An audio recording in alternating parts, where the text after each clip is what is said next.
We need it. Oxygen. It's why we breathe.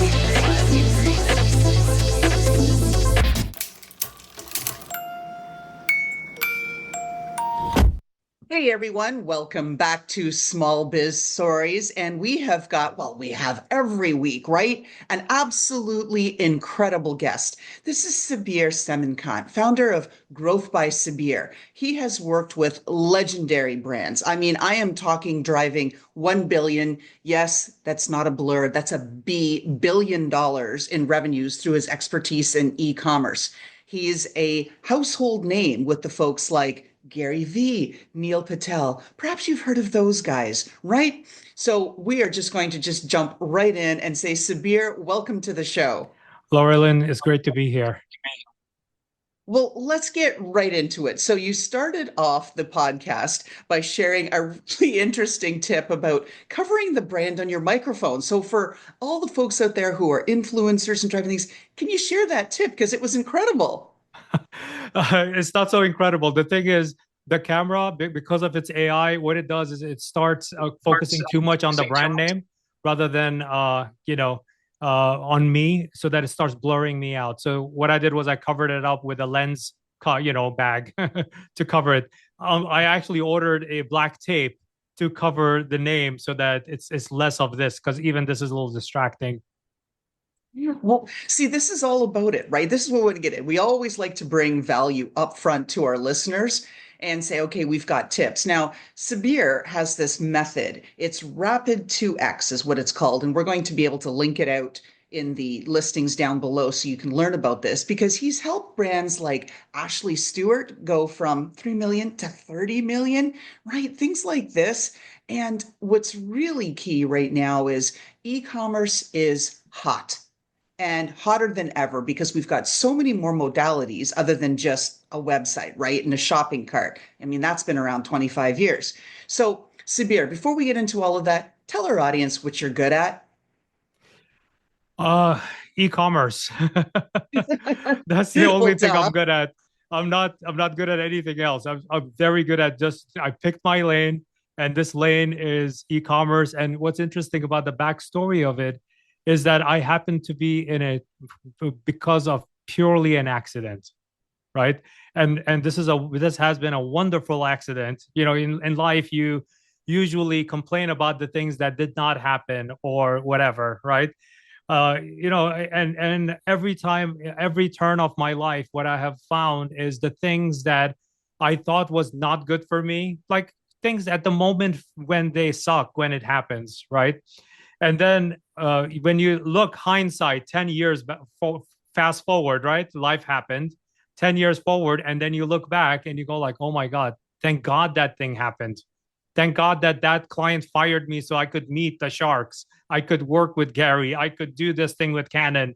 I could meet, Parig and do all these amazing things with growing these businesses and stuff like that. Always have that sort of a gratitude, I think, like as a business owner, that, as an e-commerce brand owner, you have to have that gratitude. Like things sometimes don't work out and you have no idea what a blessing it is in disguise. Well, see, now you just touched on, well, like about 10 million different things, but the three key ones I think that are at the essence of entrepreneurship. One, looking for an opportunity and how you solve a problem. Two, gratitude. And three, adaptability. Would you say there are other components that were in the explanation that you provided us and what you've learned here? So I think on this path to where when you grow things from one, you happen to be in a world that's by accident for you, right? You learn quite a bit. The number one thing that I learned is you have to park your ego at the door, right?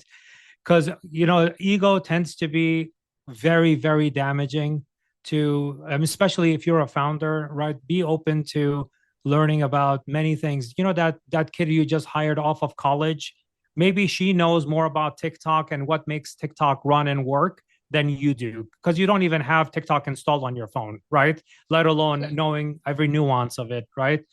And the other opposite is true also. Like if you have a gigantic resume, like you're SVP of Johnson and Johnson Consumer Goods, and now you're gonna bless this small business with your presence, and you will accept their offer to become their CMO. You know that CMO could make a mistake more than your revenue for the next 3 years combined at Johnson and Johnson, and it will be swept under the rug, and it will be okay, right? Your total revenue for 3 years could be a mistake that they could do at Johnson and Johnson. It will be okay, right? So resumes also, I mean, ego comes in many different shapes and sizes, you know. So you have to be very smart about like parking your ego first at the door and focusing on, and almost you have to teach, learn. You have to treat your business, your e-commerce business, as a lab, right? Test, learn, optimize. Yes. Test, learn, optimize. Like literally, very boring. Just three things. Just keep on doing it. Just keep on. If you are very patient, and you keep on doing that, what you will do is, one, you will learn what things work and where you need to spend your quality time on and your resources, right? That's one of the biggest things that most small businesses, and a lot of e-commerce businesses are small businesses, right, to start with, right? And then there are very few snowflakes out there that hit a billion and stuff like that.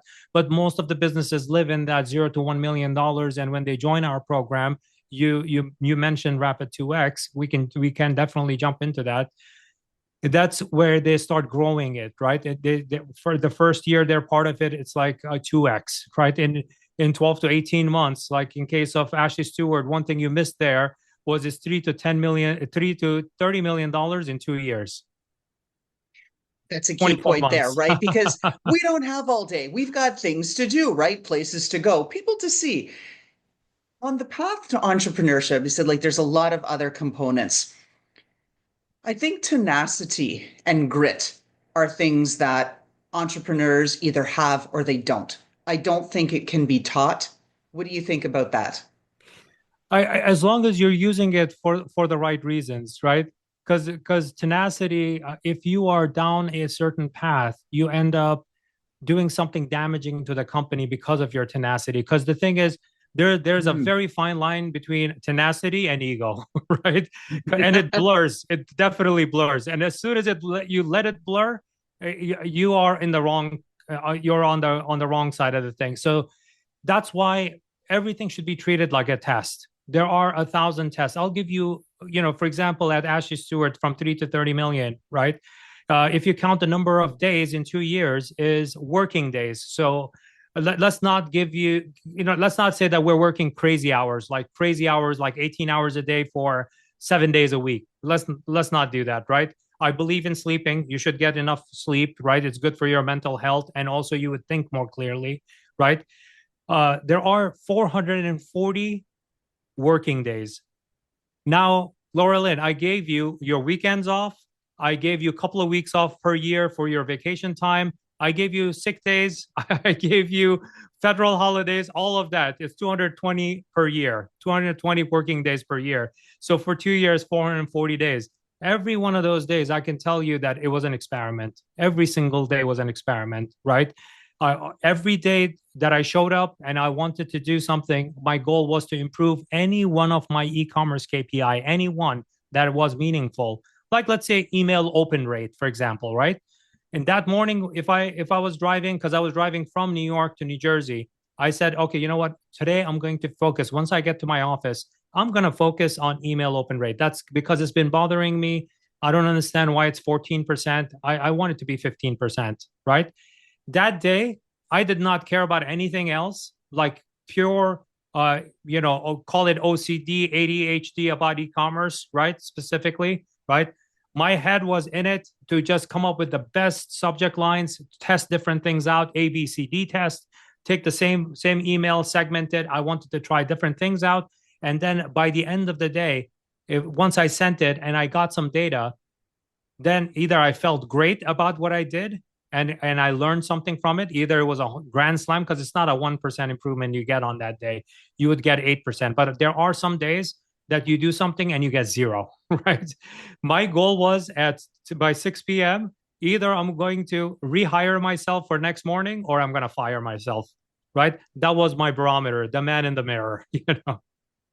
Well, that's just okay. So many things. So I train folks on PDCA, change management, process improvement, plan, do, check, act, right? Very similar to test, experiment, right? And then retry, right? Yeah. You have to keep it going.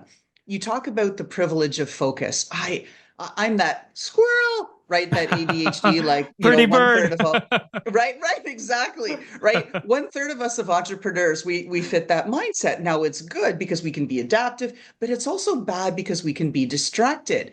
And I've known that when I can apply that privilege of focus to one particular problem, like you were talking about an open rate or something, wow, a couple of days later, I go like, yeah, I can take the evening off tonight, right? I mean, because that doesn't happen too often. Usually Yeah. it's the 24/7 grind. So I love that you're sharing with folks that that's what it takes. Just figure out one thing at a time and don't try to boil the ocean. Aim for that 1% consistent improvement in open rate.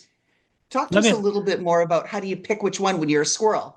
let me give you the mathematics of 1% improvement. The mathematics of improvement is a 1% improvement is in 365.25 days in a year, calendar year. That means that business is going to grow. If you improve things 1%, that are going to be compounded, because these things are not tactical stuff.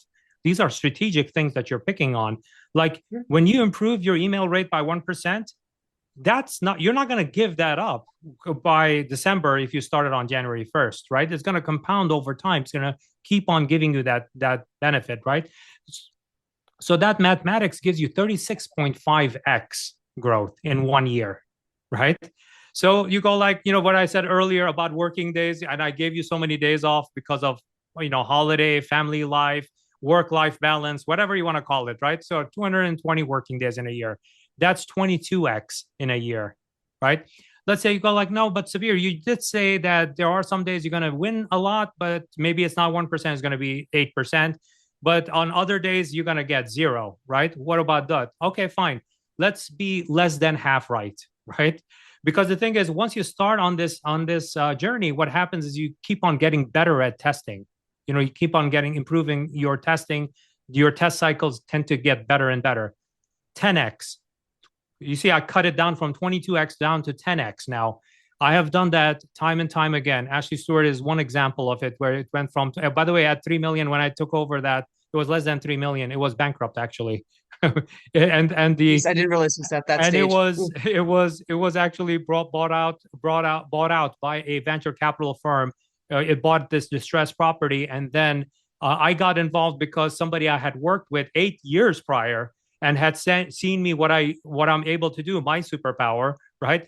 Said, hey, would you be interested in coming in and doing something here interesting? And prior to that, the previous story 8 years prior was Vitamin Shop. That was vitaminshop.com was bankrupt, and I took over, and it was $8 to $10 million in 4.5 years. It went to $52 million and more profitable cash flow. It's incredible that we've got you on our show today and everything that you're done here and the experience that you're sharing with us. I'm always so grateful when people pay it forward. They share and they say, yeah, I've learned this. So many people are so reluctant. It's like, oh no, I'm not sharing that. That's my secret. I'm not telling you my tips. I think it's nonsense because as entrepreneurs, it is a special community because it's not just the thing we do or the how we do it, it's how we feel while we're doing it because it is a freaking roller coaster nut job show, right? I mean, some days you're like, whoa, other days you're like, right? So talk to us about that experience that you've had too on the emotional roller coaster that is entrepreneurship. So here's the thing. What I learned was there are certain numbers in your e-commerce business that give you that mental anguish that you're talking about, right? That roller coaster. And if you pay attention to the wrong KPIs, you end up actually damaging your self-worth also, right? You think that, oh, I suck, I'm horrible, I don't get it, I don't know why are other people winning, I'm not winning, right? You start comparing yourself to others, and that's also a disaster, not a good thing, right? For example, I'll give you one example of a e-commerce KPI that has existed since the dawn of time. That's a complete BS, right? And that's called conversion rate. I'm sure that you have heard of Oh, e-commerce yes. conversion rate. Everybody says, "Oh, what's your conversion rate?" Garbage. It's such a garbage, right? I have actually stopped using it for more than 20 years now, right? That's how long. I'm telling you that in the beginning it made sense because I was there when e-commerce was birthed, right? In the very early days of Amazon and stuff like that, right? So I've been there for a long time. In the beginning, when you didn't have the mix of media and traffic that you would drive to your site in 2025 right now, right? You didn't have that back then. You had, what do you have? You had AOL, Alta Vista, Metacrawler, Yahoo, maybe, that's it. There was no Google. I actually beta tested Google at Stanford. That's how Oh, long wow. I've been in it for a long time. It beta tested also Google AdWords back then. Now it's called Google Ads. The thing is, you have to pay attention to the right KPIs. For example, conversion rate. I'll give you an example of it, and this is a very simple example so that everybody can understand. Let's say there's a Laura Lynn, there's a hypothetical room that you walk into, right? And in this hypothetical room, there are 50 American basketball NBA players. Like the shortest guy is 6'4". It goes all the way to 6'11" and 7 feet, 7 feet 2, right? Very tall people. And the other half of the room is 50 dwarfs from the Lord of the Rings, right? I go like, Jeez. Laura Lynn, tell me, what is the average height of the room? You go like, okay, let me take out my iPhone. I have a calculator in there. You punch in some numbers, right? And then you say equal 50 and 50. Okay, let's assume that the dwarfs are 3'7", and then the average basketball player is about 6'8". Okay, Sabir is 5'7". All right, okay, Laura Lynn, how many 5'7" people are there in the room? The answer is it's zero. It's When you bring in a mix of traffic to your site, right, and then you're measuring that against some arbitrary division of two numbers, right, it doesn't really give you a meaningful direction on what do you do with that data. If I tell you, oh, the site conversion rate is 3%, okay, what do you do with that data? Instead, I have replaced that with something called session value, right? A session value means that because it's an e-commerce site, you generate a monetary number, right? Everything you do generates a monetary number, a currency, whether it's euros or USD or Japanese yen, it doesn't matter, right? You generate a certain revenue. For your entire site for a given time period, right? The month of April just passed, right? So in the month of April, you got $1 million in revenue, right? Or $100,000 in revenue. Let's keep it small business. Let's call it, let's say it's $50,000. That sounds like a good number, right? $50,000 in revenue, and you had 50,000 visitors to your site or sessions to your site, right? If you divide those two numbers up, you get $1 per session, right? That means that if I were to do equally good or equally bad in generating more traffic to my site, I can bet on it that I can collect $1 per session, right? So if you add another 100 visitors to your site per day, you're adding $100 to your site per day. That's how simple that math is, right? And then that's overall. So I said equally good and equally bad because sometimes you increase, your like meta ads, you increase your spend, you're not going to get the same productivity out of it. It's fine. Some things you cannot push harder, like organic search. You cannot push harder to get more. It takes time, longer time. However, you could push pretty hard on email, and you can get more sessions out of it, right? So there, just this math we just did, you would do the same thing by channel. Every channel has a productivity, session value productivity, right? So for example, if you do the same exercise for this site, we had a $1 overall average, right? You do the math with this and you get 75 cents, let's say from meta ads. Then you do the same exercise with Google ads and you get something ridiculous like $2.75, right? When you do that math, now you don't have to even ask me where would you put your money if you wanted to spend more money on paid ads. You would put more money into Google ads because it's giving you the productivity. Let's say even if it diminishes and cuts in half, right, from $2.75, $2.75, even you get to $1.50, let's say, right? is still better than 75 cents you were getting out of meta ads from Facebook and Instagram ads and stuff like that. So that's a much more useful KPI to pay attention to. That's one of the things that happens in Rapid 2X. Like one, you said about when you have these pretty bird syndrome, right? Oh my God, there's a pretty bird, and you ignore the real things that you need to pay attention to, right? Well, what we do in there is also for you to be coached properly, right? Where what is a meaningful KPI and what's a complete BS, right? There are tasks that you should be paying attention to. In the Rapid 2X, you focus on 5 tasks, up to 5 tasks. Some weeks are only 3, right? 5 tasks, but very meaningful, very high value. When you put the effort in, and how long do these tasks take?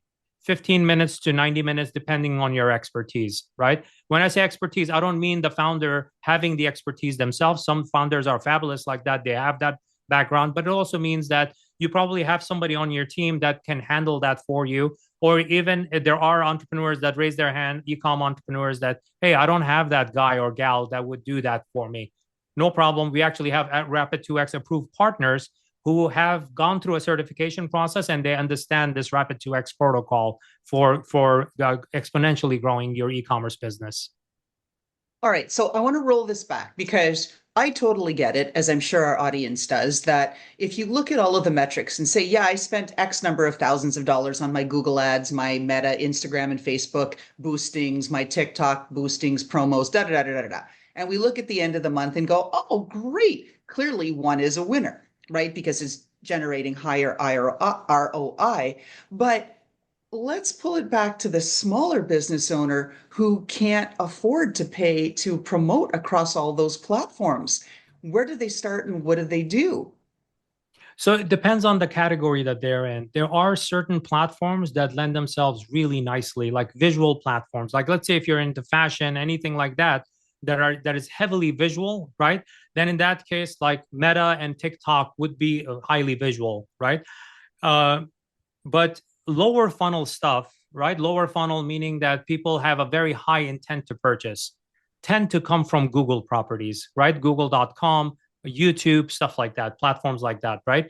So that depends on, depends on the category that you're in. But if you're a highly visual highly visual category like shoes, jewelry, stuff like that, and fashion, in that case, like Meta and TikTok would be the primary platforms, but the very much first platform would be Meta ads. However, I would put also Google ads because the amount of reach you have, digital reach into consumer, your typical consumer, after they're done visiting your site, they're checking their Instagram reels, they're checking they're on YouTube watching some video, right? So definitely, or checking their Gmail, right? So they will definitely hit Meta properties or Google properties, most likely, right? And then depending on the age demographic, it's possible that they are using TikTok over Instagram Reels. I have a Google Ads expert who is meticulous about studying how they work, how they don't work, how to optimize them. And he says, and he tells all of his clients, if you're not spending 5,000 a month, forget about it. You're not going to go anywhere because the bar has shifted so much over the last couple of years with respect to ROI delivered through a Google ad. Do you agree, disagree, have thoughts, Sabir? So I don't know about the $5,000 number. My visibility into running any business is not a month or a quarter ever. So if you ask me about monthly numbers, I have no idea, right? And even this billion, because my visibility to change is every day or every 2 days, right? And then when I tally up to see if my tests and experiments worked, I look at 1 week. That's it. That's my visibility, right? And that's what I look at. So for Google ads and Meta ads, what are the right numbers? What is the right number for budget? What's the right number for ROAS, right? Those are two very critical questions, right? So here's the thing. When you're starting with paid ads, let's go with Google ads and Meta ads. Both of them are very similar in that aspect. When you start a campaign, that campaign needs to be shown to a certain number of people, right? And from those, that's your impressions. Your ads are being shown at a certain impression level. And then when people click on it, that's your click-through rate from your ad, right? that from that click, that's a session that you're getting to your site, right? Let's go to that evil conversion rate thing, right? Because most people know and understand what conversion rate is, right? That means that, if every 100 people you bring in, and most categories range from less than 1% to like 3% best case scenario for the conversion rate KPI, right? So if you bring in 100, for every 100 people you bring to your site, you're going to get, let's call it 1.5. You will get 1.5 transactions out of that, right? So if you want to get that many clicks, in case of Google Ads, because it's CPC based, right, you will pay for those clicks. You will just pay for those clicks. Let's say if it costs you $1 per click and you bring in those 100 people, it costs you $100 to bring that in. If your site's conversion rate in that scenario is 1.5, right, that means you're going to get 1.5 orders. Let's even it out and say it's 2 orders, right? And if your average order is $50, that means that you collected a revenue of $100. You spend $100 to collect $100 in revenue, right? Your ROAS is dividing this revenue divided by the ad, the amount that you spend. $100 over $100 is ROAS of 1, right? This ROAS of 1 does not make sense for your business. It's definitely not profitable, right? And the reason I'm picking on this one is because a lot of paid media agencies and freelancers who are in this lane of Google Ads optimization or Google Ads running your campaigns or Meta Ads, they will convince you as a business owner, e-commerce business owner, that that ROAS of 1 or 1.5 is okay. It's not, right? Let's assume, like Laura Lynn, the very first cost that actually you're hit with, first you have to give that dollar back that you spent, right? That $100 you just spent on Google Ads, you have to give that $100 back, right? Now you have nothing left. You still have to buy inventory to replenish the inventory you just sold. Not to count even the cost of shipping that you have to pay UPS, FedEx, USPS, and stuff. So ROAS of 1 never makes sense. It doesn't, right? Especially for small businesses, it doesn't make sense. The ROAS needs to be, by the way, I've done this calculation, the ROAS needs to be 2.5. And the reason behind it is because I've actually calculated this across hundreds of Shopify businesses because I have access to all of the data, right? And the one-hit wonders, and you'll like this phrase, one-hit wonders, and Laura Lynn, the 80s and 90s, there were a lot of one-hit wonder songs, right? Mambo Number 5, Macarena, all of these kind of songs, even though they were a little bit later, but there are quite a lot of these one-hit wonder songs, right? Similar to that, you have customers that sing once for you, meaning that they only give you their credit card once, right? And in case of Shopify businesses, the actual stat, it ranges from a minimum of 70% of your customer database to more than 100% of your customer database, right, is one hit wonder. So when you get that one transaction at ROAS of 1 or 1.5, that's why it doesn't make sense. You lost money on it, and somebody convinced you that it was okay to lose it because you're going to make it on a second purchase. Doesn't happen because they don't give you any kind of strategy to make that happen. So you need to have a proper strategy for retention, not just for acquisition, in order for you to get those folks to buy again from you. Your site, your business, your e-commerce site needs to have the right strategy in place to make people buy more than average order. You need to upsell them into buying a second time at the time they made that first purchase. There are things like that from a strategy standpoint that you need to actively seek in order for it to happen. You cannot just depend on paid media channels for any of that kind of stuff. So to answer it, for that Google Ads guru you mentioned, right? It starts with a funnel. You have to have a certain number, right? And in case of Google Ads, because it's CPC based, right? My recommendation is if you're starting out, you should have a minimum test budget of $50 per campaign, right? $50 is a bare minimum. So if you multiply that into 30 calendar days, it comes out to $1,500 at a minimum. But when you see that it's working, especially if you're doing performance max and you're giving it the right signals and stuff like that, every 2-3 days, you should up your budget by 20% every 2-3 days, so that you're not spending 1,500. You actually going to be exponentially growing that budget because of the ROAS of 2.5. Very profitable. Just continue doing it. Some of the rapid 2xers in our program experience anywhere from 4 to 6x ROAS while they're scaling their businesses up. And that's incredible. So if we look at that and think about other things, and do you still have a bit more time? Can we Sure. keep you for Yeah. a few more minutes? Yeah, not a Excellent, excellent. problem. This is Listen, going well. if we can deliver great value to your audience, that's why I'm here. Let's do that. Which is what we really appreciate. So, and I also like to be respectful of people's time, but onward we go. All right, let's keep diving in. So with respect to the ads, so you gave us some good metrics there. Hit that 2.5 ROAS, right, on the ad spend. So great. Return on ad spend is, I think, just in case anybody didn't figure out the acronym, right? So there's that piece of it. What about TikTok Shop? Let's talk about that, because that seems to be one of the hottest new e-commerce tools. I mean, since the shopping cart. So there are multiple challenges with the TikTok platform. You know, the thing is, there's a certain audience that's there, right? And I have seen these evolutions of ad platforms turning into ad platforms, right? Paid aspect of them, right?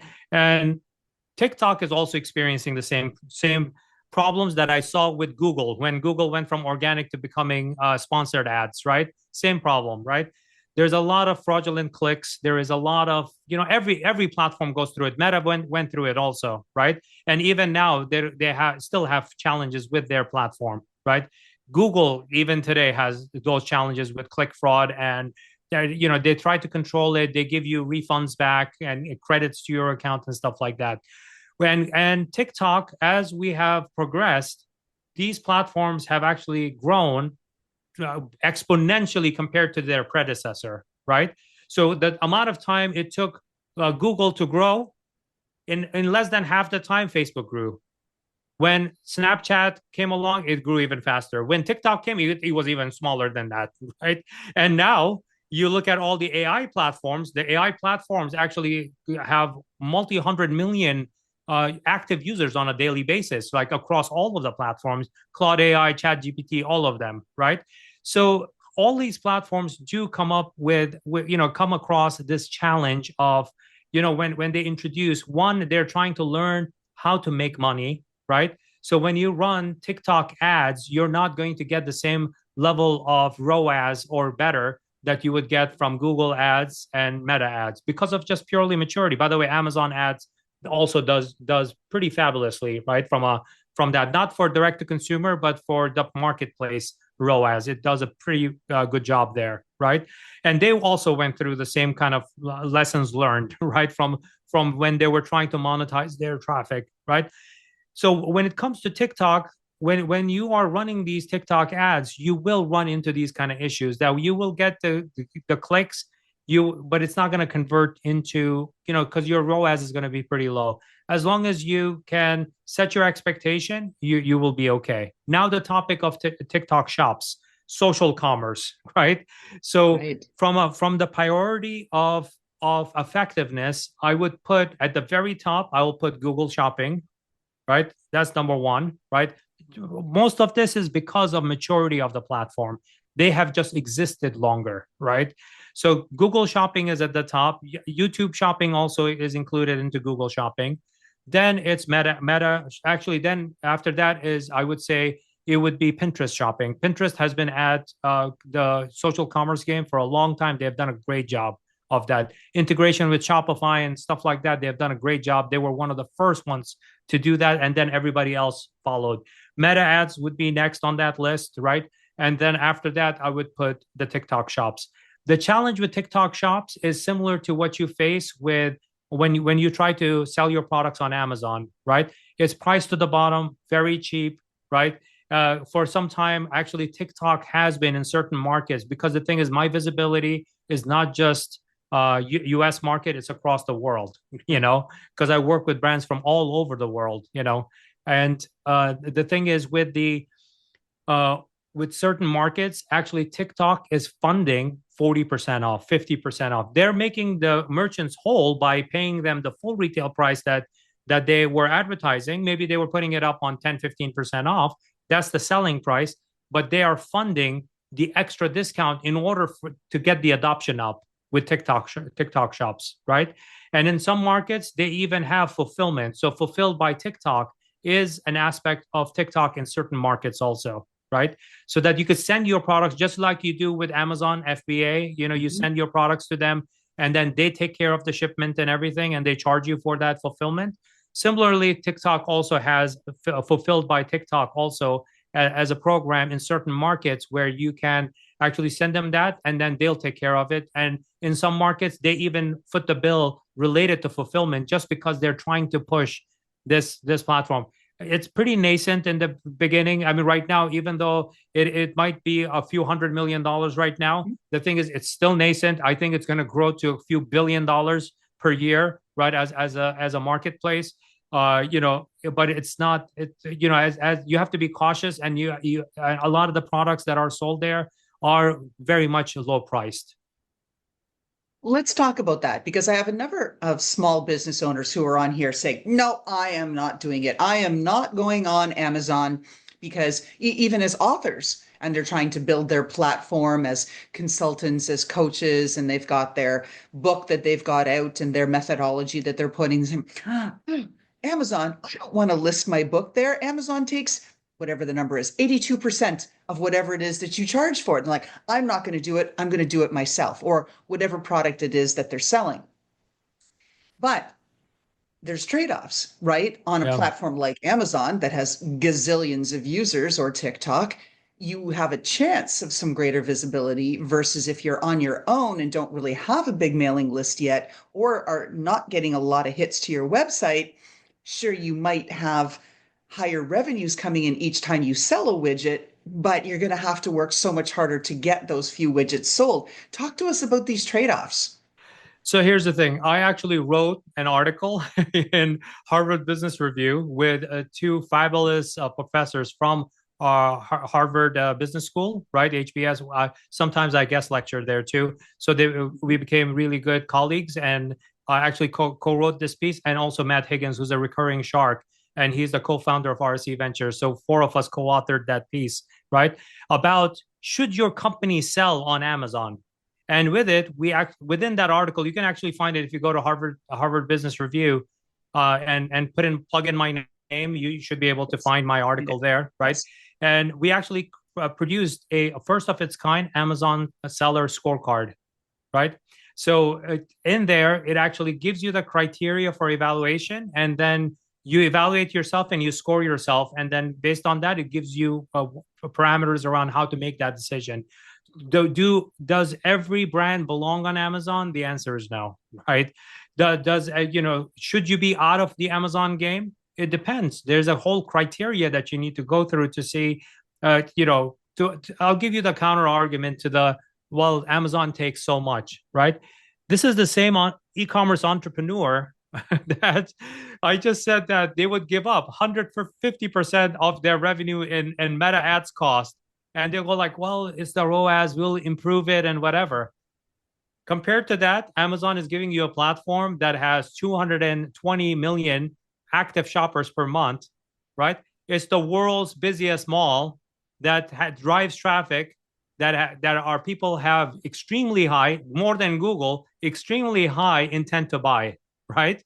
They're giving you that platform and they're charging you, I'll give you the numbers, right? 15% on a transaction fee to be part of the marketplace as an Amazon seller. Some categories are a little bit lesser, right? On more competitive categories, like certain categories where they know that it's less margin to play with, so that it's lesser. But on average, it's about 15%. On average, if you also let Amazon do your fulfillment, right? That there's a cost associated with it. Actually, if you do the comparison of Amazon fulfilling your order versus a 3PL, Amazon wins every day. They win in speed and they win in cost per package, right? So you cannot tell me that you are, the thing that you're packaging in your garage, giving it to UPS to take, that, and you're paying that retail, even if you got the discount that's either stamps.com or one of these, a ship station or whatever, they gave you that sort of, you did not negotiate the deal that Amazon has with UPS or FedEx, right? Because you don't have the volume to do that, right? They have the leverage, so they give you that and they pass that along to in their Amazon sellers. They give you that too through the FBA program. That on average, depending on your category you're in, right? If you have heavy and big items, obviously that my number is not going to apply there, right? On average, it costs about 18% of your revenue, right? So it costs in totality, when you list your item on Amazon and you sell it on Amazon, it costs you about 31% roughly. Compared to D2C, the same people that were arguing, but before they even optimize, they're spending 150% of their revenue on meta ads, right? So you have to, when you're thinking about that, there's a lot of, so one thing that I advise the Rapid 2Xers in the program is that whenever there's a lot of things that have been told to you, right, that you think that because it has been repeated so many times, you think that those are facts. Because, if you tell a lie enough times, it becomes, you think that it's fact. You believe it. Right. Yeah, you believe it, right? You think like, oh, that's it. That's because I don't know where I heard it. I think it's right, whatever. No, don't do that. That's why whenever a Rapid 2Xer, usually they raise their question, they raise their hand and ask a question during our program, right? When they ask, like, okay, where did you hear that from? Can you show me your numbers that actually says that what you're stating, right? And then they pull the number and go like, no, that's not the case. But I know, because I've heard a lot of these lies over the years, that because it's unfounded. It may have been true within a specific category, like plumbing supplies, but you're in a fashion brand, you're luxury fashion. You're not plumbing supplies, right? Why are you taking this? This does not apply to you, right? So, you have to understand the context of where these things are coming from. Some of them could be purely made up and garbage. Nowadays, especially, I see that with a lot of content creators, on TikTok and YouTube and stuff like that. They are preaching a lot of things that are badly damaging to e-commerce businesses, and they should not be in that business. They're literally in the business of doing content engagement because they're content creators. They're not giving any kind of a solid advice to these businesses through their content. That cues up AI. So we've talked about it a couple of times. So AI can help us. Now, it doesn't always present exactly the facts, right? So to your point about, got to be mindful, what's really the intention behind it, right? If I'm a content creator, you've got to use my services, because if you don't, you're not going to get the same level of, whatever engagement that you were hoping for. AI is also blocking ads. AI is also being set up so in a destructive force, like you talked about the fraudulent Google clicks, that you can hire or code your own AI bot to go and just constantly keep clicking on your competitors' Google ads to rack their bill up, right? I mean, there's so much nonsense out there, but there's so much good potential with AI. What do you advise our small business owners to do, so who are getting overwhelmed by the concept of AI and how many solutions are saying, we use AI, use ours. What do you say to them? So number one, the thing is, Google will go out of business. Meta is going to go out of business if you think that those tools are going to, if they're actively working on coding to do click fraud, right? This is not a new AI thing. By the way, I could have written a code 20 years ago to do click fraud on Google ads, well, that had nothing to do with AI, right? So now it's just another flavor of fraud. If people are doing that, they should not be doing it. It's illegal. It's illegal, right? And platforms like Google and Meta and TikTok and all these guys will, and they need to address that, because it's going to lower the quality of their ad platforms and stuff like that. So they're not going to let that happen, right? There might be a short period of time that, in any crime, there's always a short period of time you can get away with it, right? And then, and then it stops, right? And then that's right.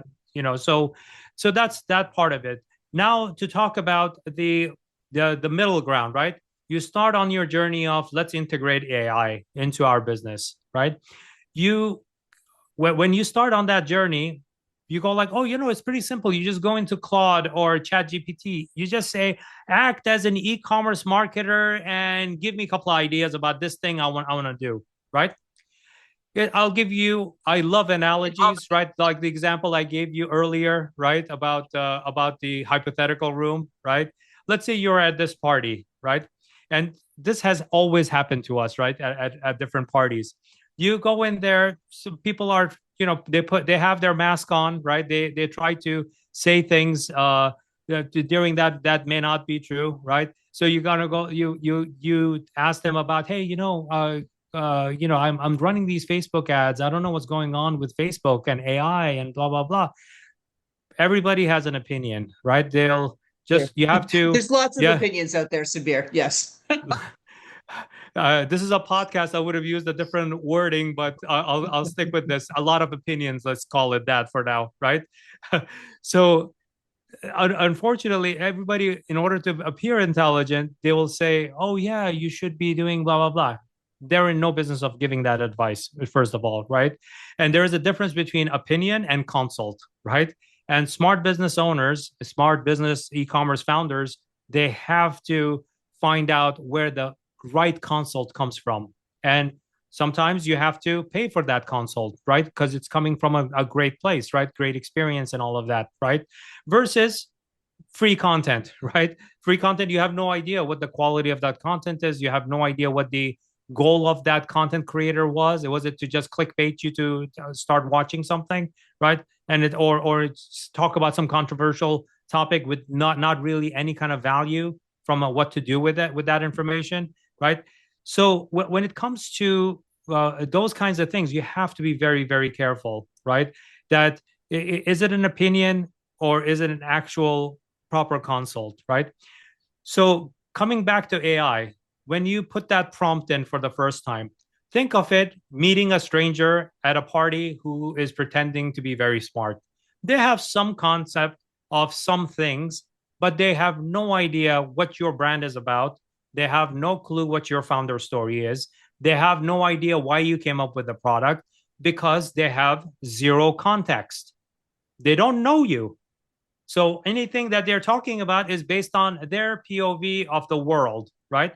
That's what AI does. AI has that POV of the world, the context that it was built. Nowadays, like in the past 3 months, I would say, there is deep research mode in a lot of the AIs. Now it's going out and doing search, trying to find it. But even the search algorithm is not really documented to say that, oh, this is where it's actually getting the stuff from, right? Depends on the AI platform. I actually actively work with AI, right, in e-commerce. And actually in our Rapid 2X program, we show you exactly how to use AI to do many different things, right?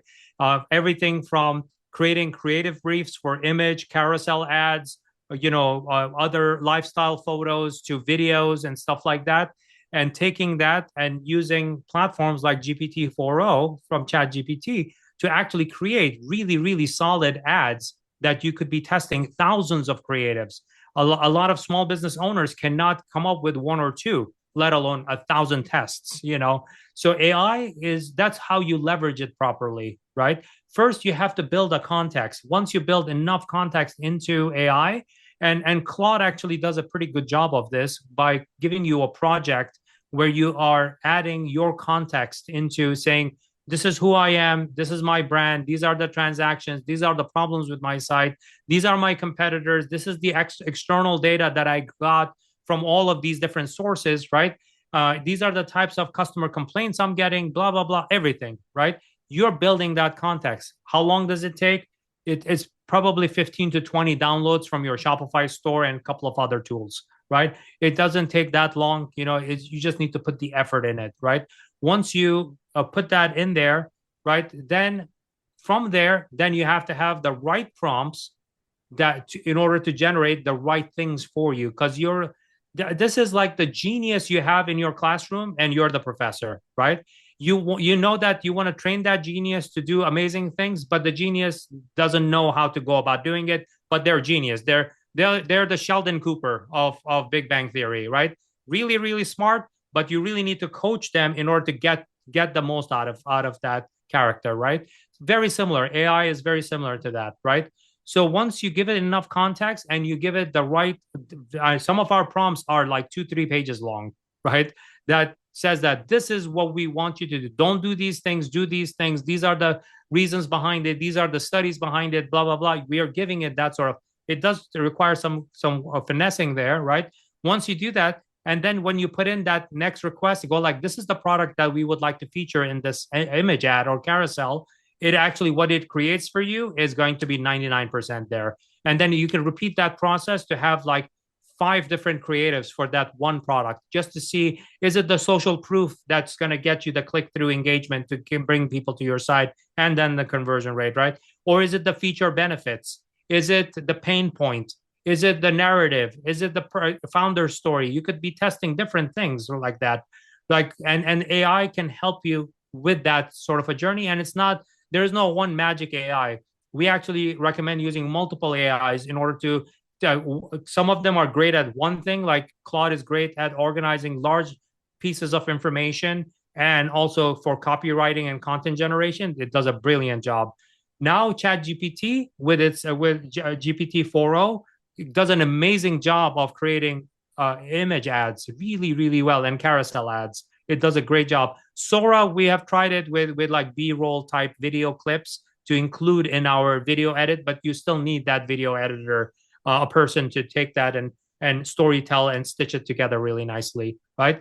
So there are things like that you could do with AI really, really productively. And then once these rapid 2Xers are armed with this information, now they're like flying, right? With AI, what I was able to do in 2 years with Ashley Stewart, I think that we're fast forwarding that to now. It takes about 6 weeks for an average rapid 2Xer to get about 118% uplift in their revenue. Wow. So that was a ton, but it relates to one of the questions that I have just before we wrap up here. I've done multiple accelerators, all these different business programs, watch the webinar right until you get to 58 minutes and they're like, oh, buy here. And you're like, all right, click here, and, try the stuff out, DIY, all of this, as a lot of our listeners have. What do you think's missing from these accelerators and business school programs and things? And it sounds like Rapid 2X has a lot of these bits in it. What do you think's missing, Sabir? So here's the thing. Rapid 2X is based on optimizing 8 dimensions of e-commerce. So the game is not a single dimensional game, right? It's not just meta ads, right? It's an 8-dimensional thing. Things you do in your operations, right? Logistics, boring stuff in the warehouse, right?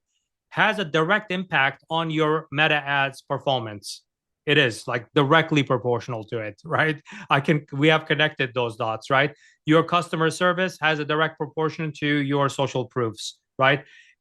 Your site speed has direct implications on revenue because of consumer attention span of 1.7 seconds, right? Oh. So it's an 8-dimensional game, right? That's what the Rapid 2X is for. The other there are a lot of programs that are out there. What has happened over my e-commerce career is that there have been a lot of specialists, right? So the person who knows, you mentioned that Google Ads expert, right? That Google Ads expert is probably Google Ads expert in this, and some of them even niche down to the category that they're in, even inside of Google Ads, like fashion industry, for example, right? That person has no clue that if they make tweaks in the logistics of the business, their Google Ads is going to improve. The thing is, I've never heard the correlation. Yeah. See, I have been in this game and I have touched, there's a lot of infrastructure things that I worked on from the get-go, that because there was no Shopify when I started. Google was in its beta, right? So I started in its earliest cave days, right?